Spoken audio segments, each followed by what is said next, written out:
Ka pini kumno ka map. What does it show on the map? Kapini yaka jaka. It shows the place. Ka dang jngai. Is it still far? Ka la jan. It is nearby. Skobha mi ha bar. Please come out. Ngan wan menta.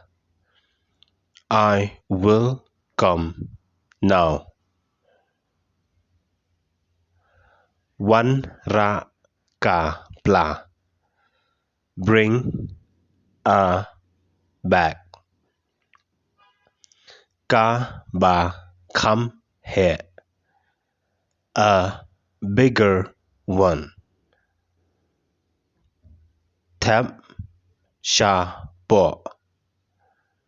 Keep it inside. Keep it inside.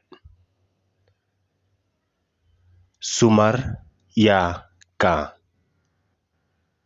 Take care of it. Yo ka pat. Otherwise it will break. Pi nang ban le. Do you know how to do it?